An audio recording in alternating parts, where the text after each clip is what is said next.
सर्वांना सस्नेह जय जिजाऊ जय हरी. मी ज्योतिताई जाधव, महासचिव नामदेव तुकाराम वारकरी परिषद मराठा सेवा संघ प्रणीत. तर मंडळींनो, या ठिकाणी आजचा हा जो व्हिडिओ आहे त्यामध्ये आपण काही कीर्तनकार लोक ज्यांच्या वक्तव्यावर आक्षेप घेतला जातोय त्याचं अगदी थोडक्यात विश्लेषण या ठिकाणी आपण करणार आहोत. आपण बघितलं की मराठा आरक्षणाचा लढा आता चांगलाच पेटलेला आहे. सगळीकडे तशा पद्धतीचे आंदोलनं होत आहेत. काही ठिकाणी आमरण उपोषण आहे, काही ठिकाणी साखळी उपोषणाचं आयोजन केलेलं आहे आणि काही गावांमध्ये उपोषणस्थळी कीर्तनाचं आयोजन केल्या जात आहे आणि त्या समर्थनार्थ त्या ठिकाणी अशा पद्धतीचे कीर्तनं किंवा प्रवचनं ठेवले जात आहेत. पण या कीर्तनामध्ये बोलताना किंवा त्यामध्ये कीर्तनाचं निरूपण करताना काही महाराज लोक, काही हबप जे आपल्या सर्वांना ज्ञात आहेत, त्यांच्या क्लिप सोशल मीडियावर फिरत आहेत. तर ते कितपत योग्य आहे या ठिकाणी मी कोणाचंही नाव घेणार नाही, कोणावरही वैयक्तिक आपण या ठिकाणी टीका करणार नाहीत.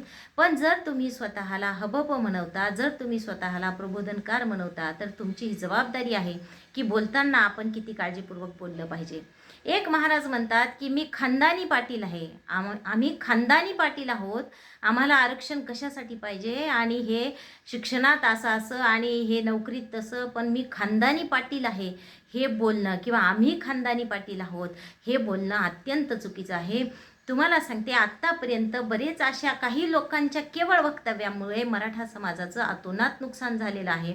आजसुद्धा जर तुम्ही अशा पद्धतीचे वक्तव्य करत असाल तर पाटील देशमुख हा वाद किंवा हे जे पिढीजात आपल्या आलेल्या पदव्या आहेत किंवा ही जे वतनदारीतले पद होते ते आपल्याला टाकून द्यावे लागणार आहेत. एवढंच नाही तर कुळसुद्धा मी तुम्हाला म्हणते, 96 कुळी 92 कुळी हे कुळसुद्धा तुम्ही आणू नये, कारण मराठ्यांना आरक्षणाची आज नितांत गरज आहे.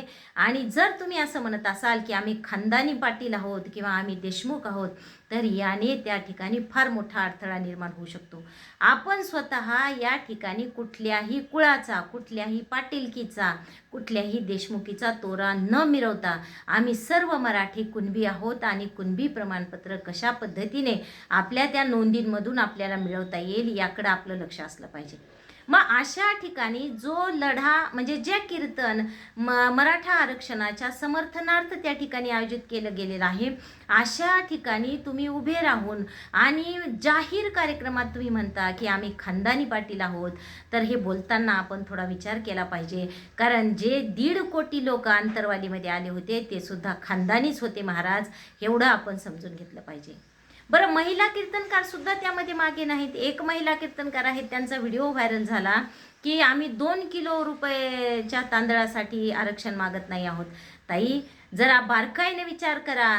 असे अनेक जिल्हे आहेत ज्या ठिकाणी आत्महत्या, शेतकरी आत्महत्येचा जर आपण वर्गीकरण केलं, वर्गीकरणानुसार जर त्याची आकडेवारी काढली तर त्यामध्ये तुम्हाला दिसून येईल की महाराष्ट्रामध्ये शेतकरी ज्या आत्महत्या करतात त्यामध्ये जास्तीत जास्त संख्या ही मराठा समाजाची आहे.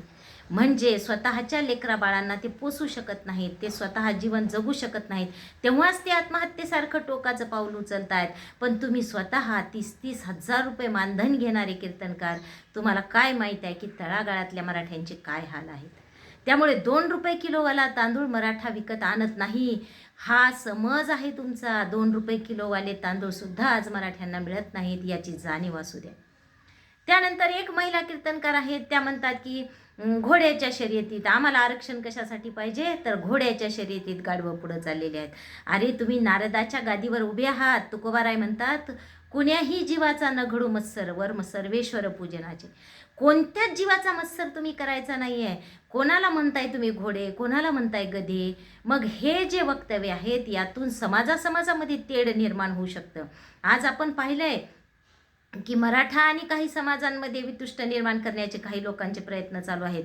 तसंच जर त्यामध्ये तुम्ही बोलत असाल तर ही त्यामध्ये भर पडेल किंवा पडायला कारणीभूत ठरते असं तुम्हाला वाटत नाही का? कुठल्याही जातीला आपल्याला, मी स्वतः मराठा आहे, मी स्वतः हबपसुद्धा आहे, मला माझ्या जातीचा प्रचंड अभिमान आहे, तसा इतरांना सुद्धा असतो आणि तो असायलाच पाहिजे. प्रत्येकाला आपल्या जातीचा अभिमान असायलाच पाहिजे. पण त्यासाठी तुम्ही दुसऱ्यांना कमी लेखणं, दुसऱ्यांना हिणवणं हे कितपत योग्य आहे? तुम्ही हबप झालेच कसे, हा मला या ठिकाणी प्रश्न पडतो. त्यानंतर अजून एक महाराज बोलले की जर मराठ्यांना द्यायचं नसेल तर हे सगळंच काढून घ्या, हे सगळंच कॅन्सल करा, आरक्षणच काढून घ्या सगळ्यांचं. अरे अरे अरे, म्हणजे तुम्हाला जर मिळत नसेल तर मग ते कोणालाच मिळू नये ही भावना कीर्तनकाराची असावी का, मला सांगा. आणि आपल्याला जर नाही मिळालं म्हणजे दुसऱ्याला मिळू नये, आपल्याला नाही मिळालं तर ते दुसऱ्याच्या ताटात माती कालवून आपल्याला काय मिळणार आहे सांगा. जर मला ठीक आहे, मी आरक्षणासाठी लढा उभा केलेला आहे, आरक्षण मिळालंच पाहिजे आणि त्यासाठी मी आटोकाट प्रयत्न करणार आहे, इथपर्यंत ठीक आहे. पण जर मला नाही मिळालं तर दुसऱ्यांचं काढून घेतलं पाहिजे, ही अत्यंत चुकीचे वक्तव्य आहेत. आणि मग अशा पद्धतीने दुसऱ्याच्या ताटात माती कालवणं तुम्हाला कितपत शोभतं, हाही या ठिकाणी प्रश्न आहे. मग हे अशा पद्धतीचे जे वक्तव्य आहेत यांनी समाजामध्ये तेढ निर्माण होऊ शकतो, यांनी लोकांच्या मनामध्ये कलुषित भावना निर्माण होत आहेत.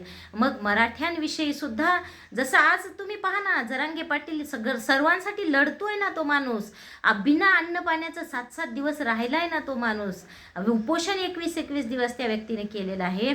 आणि तो माणूस किती काळजीपूर्वक एक एक पाऊल उचलतोय, किती शब्द न शब्द अतिशय काळजीपूर्वक बोलताना बोलतोय, विचार करून बोलतोय. मग या ठिकाणी आपण अशा पद्धतीने इकडे वातावरण दूषित करीत असाल तर हे अत्यंत गंभीर बाब आहे. आणि काही महाराज लोकांच्या मी क्लिप बघितल्या की माफीचा व्हिडिओ आलेला आहे. मग तुम्ही सांगा, तुम्ही जे बोलता त्यावर तुम्हाला माफी मागावी लागत असेल, तुम्हाला माफीचा व्हिडिओ पोस्ट करावा लागत असेल तर ही तुमचं नाही तर संप्रदायाचं या ठिकाणी ज्याला आपण म्हणू खच्चीकरण होत चाललेलं आहे किंवा संप्रदायासाठी ही नामुष्कीची गोष्ट आहे असंच मला या ठिकाणी वाटतं. तर यामध्ये कुठल्याही महाराजांनी ज्यांना आता आपल्याला मी जसं सांगितलं की मी नाव कोणाचंच घेणार नाही, पण हे सगळे व्हिडिओ व्हायरल झालेले आहेत, लोकांनी पाहिलेले आहेत. कोणाला उपदेश करावा एवढी मोठी मी निश्चितच नाही, पण तरीसुद्धा या व्हिडिओवर आपण थोडा तरी विचार करावा आणि इथून पुढे आपण निदान बोलताना काळजी घ्यावी. आणि सगळ्यात महत्त्वाचं हे आहे की ज्या नारदाच्या गादीवर तुकोबारायांच्या अभंगावर म्हणजे नारदाच्या गादीवर उभं राहून तुकोबारायांच्या अभंगावर तुम्ही निरूपण करताय याचंही भान ठेवलं पाहिजे आणि सर्व जाती आणि सर्व समावेशक बोललं पाहिजे. मराठ्यांना आरक्षण असावंच, मिळावंच यात दुमतच नाही, पण इतर जातींना आपण कमी लेखू नये किंवा इतर जातींमध्ये वितुष्ट निर्माण होणे, वाद निर्माण होणे, जातींमध्ये तेढ निर्माण होऊ नये हाच या व्हिडिओ मागचा उद्देश आहे. त्यामुळे सर्वांना पुन्हा एकदा जय हरी, जय जिजाऊ, जय शिवराय, धन्यवाद.